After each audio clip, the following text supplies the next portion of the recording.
Comment est la situation d'aujourd'hui entre Israël et le Liban? L'accord est-il toujours maintenu?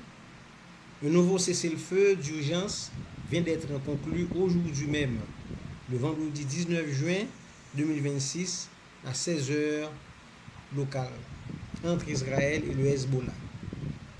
L'accord global qui était en place a failli s'effondrer totalement au cours des dernières 24 heures en raison d'une recrudescence massive des violences, forçant les médiateurs internationaux à négocier cette trêve de la dernière chance.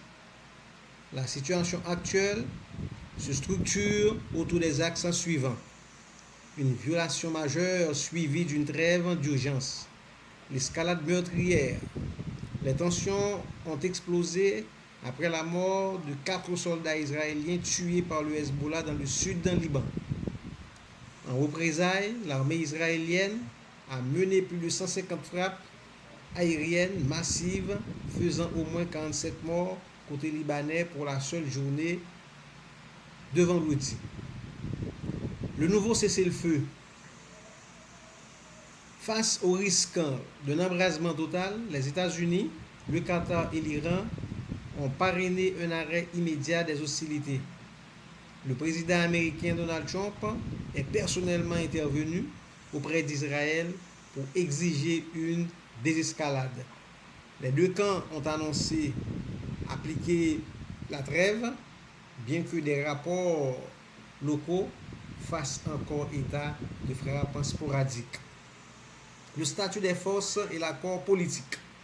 Le maintien de l'armée israélienne, contrairement aux exigences de Beyrouth et de Téhéran, qui réclament un retrait total, le Premier ministre Benjamin Netanyahou a réaffirmé qu'Israël maintiendrait ses troupes dans sa zone de sécurité au sud du Liban. L'enjeu des négociations régionales.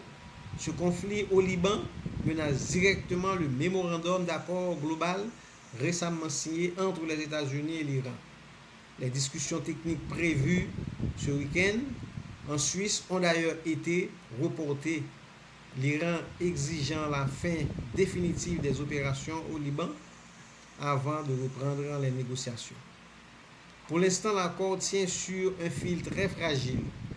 De nouvelles discussions directes entre Israël et le gouvernement libanais doivent s'ouvrir la semaine prochaine à Washington sous l'égide de l'administration américaine. Si cette vidéo vous a plu, partagez-la, likez la vidéo, n'oubliez pas d'activer la cloche de notification pour rester toujours connecté à Edu4Life.